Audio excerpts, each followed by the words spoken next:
Assalamualaikum warahmatullahi wabarakatuh. Perkenalkan, nama saya Erni Julita, NIM 120501200465. Saya dari kelas 2C Prodi Teknik Informatika. Di sini saya akan membahas tentang kurban untuk memenuhi mata kuliah fikih untuk UAS dengan dosen pengampu Bapak Ahmad Rifai Ritonga SHMH.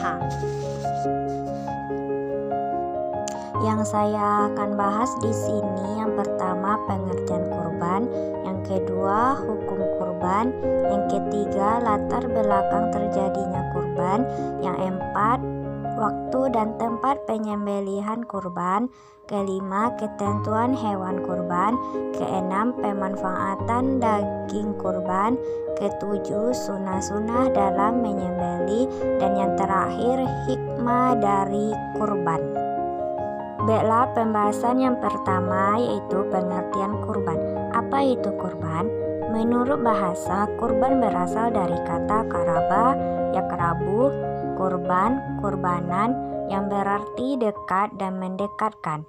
Sedangkan menurut istilah, kurban berarti menyembelih hewan atau binatang dengan maksud untuk beribadah kepada Allah pada hari raya haji atau Idul Adha, dan setelah 3 hari berikutnya atau hari Tasyrik.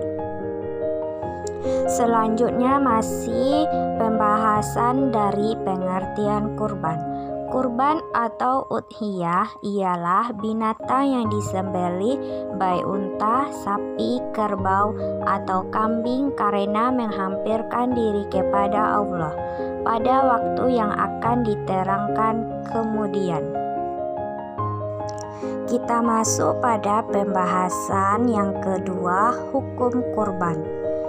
Hukum kurban ini terdapat di dalam surat Al-Kautsar ayat 2 dan surat Al-Hajj ayat 34. Surat Al-Kautsar ayat 2 yang berbunyi, A'udzubillahi minasyaitonirrajim. Bismillahirrahmanirrahim. Fasalli lirabbika wanhar. Yang artinya, maka laksanakanlah sholat karena Tuhanmu dan berkurbanlah, atau sebagai ibadah dan mendekatkan diri kepada Allah. Dan hukum kurban pada surat Al-Hajj ayat 34 yang berbunyi, Bismillahirrahmanirrahim.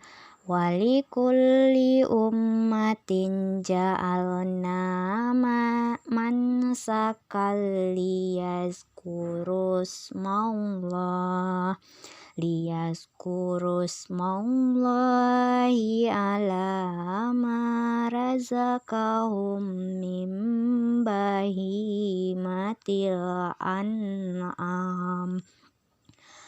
Fa ilahukum ilahu wahidum falahu aslimu wa basyiril mukhbitin.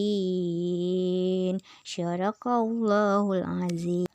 Yang artinya, dan bagi setiap umat telah kami syariatkan penyembelihan kurban, agar mereka menyebut nama Allah atas rezeki yang dikaruniakan Allah kepada mereka berupa hewan ternak. Maka Tuhanmu ialah Tuhan yang Maha Esa. Karena itu berserah dirilah kamu kepadanya, dan sampaikanlah Muhammad kabar gembira kepada orang-orang yang tunduk patuh kepada Allah. Nah, ada juga sebagian ulama berpendapat tentang hukum kurban, yaitu bahwa berkurban itu hukumnya wajib. Menurut jumhur ulama berpendapat hukum berkurban adalah sunnah muakkad. Hukum hukum kurban menjadi wajib apabila kurban tersebut dinazarkan. Menurut Imam Maliki, seseorang membeli hewan dengan niat untuk berkurban, maka ia wajib menyembelihnya. Pembahasan yang ketiga, latar belakang terjadinya kurban. Di dalam Al-Quran terdapat dalam kisah Nabi Ibrahim yang menyembelih putranya yang bernama Ismail. Ismail dengan segala keikhlasan hati menyerahkan diri untuk disembelih oleh ayahandanya sebagai persembahan kepada Allah. Nah, selanjutnya kita masuk pembahasan yang keempat, waktu dan tempat penyembelihan kurban.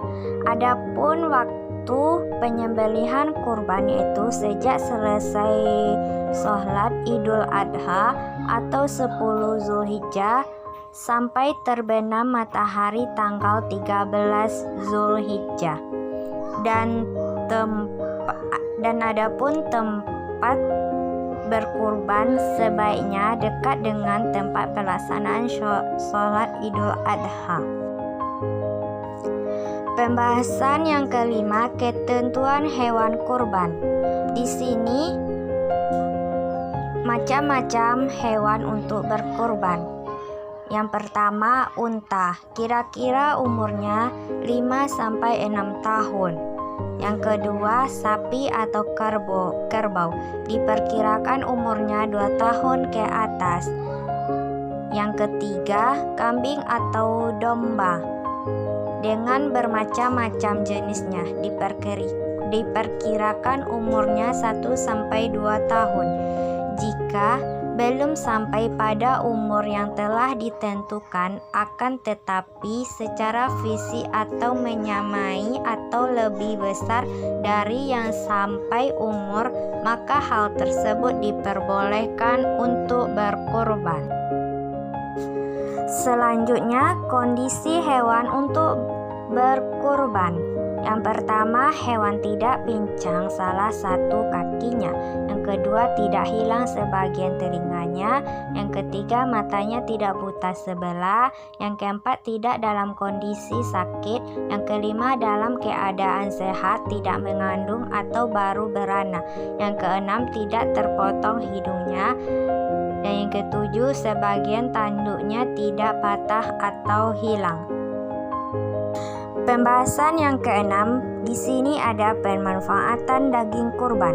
Pemanfaatan daging kurban sebaiknya dibagikan kepada fakir miskin yang masih daging mentah, dengan ketentuan yaitu yang pertama 1/3 untuk yang berkurban dan keluarganya, yang kedua 1/3 untuk fakir miskin, dan yang ketiga 1/3 untuk hadiah kepada masyarakat sekitar.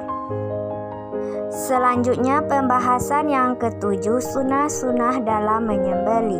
Yang pertama, membaca basmalah, membaca sholawat, menghadapkan hewan ke arah kiblat, menggulingkan hewan ke arah rusuknya, memotong pada pangkal leher, serta memotong urat kiri dan kanan leher hewan. Yang kedua, membaca takbir. Yang ketiga, membaca doa yang diajarkan Rasulullah. Yang keempat, orang berkurban menyembelih sendiri hewan kurban. Dan masih banyak lagi sunah-sunah dalam penyembelihan kurban yang lainnya. Dan pembahasan yang terakhir, yang ke-8, yaitu hikmah kurban. Hikmah kurban bagi yang berkurban. Yang pertama, menambahkan kecintaan kepada Allah. Yang kedua, menambahkan keimanan dan ketakwaan kepada Allah. Yang ketiga, menunjukkan rasa syukur kepada Allah. Yang keempat, mewujudkan tolong menolong, kasih mengasihi dan solidaritas. Selanjutnya, hikmah kurban pada penerima kurban. Yang pertama, menambahkan keimanan dan ketakwaan kepada Allah. Yang kedua, bertambah semangat dalam hidupnya. Selanjutnya, hikmah kurban bagi kepentingan umum, yaitu yang pertama memperkokoh tali persaudaraan, yang kedua menumbuhkan dan meningkatkan kesadaran beragama baik bagi orang mampu maupun kurang mampu. Baiklah, demikianlah video pembahasan tentang kurban. Semoga bermanfaat bagi kita semua dan terutama bagi saya pribadi. Jika ada terdapat kesalahan, saya mohon maaf dan saya ucapkan terima kasih telah menonton video ini. Dan akhir kata dari saya, Assalamualaikum warahmatullahi wabarakatuh.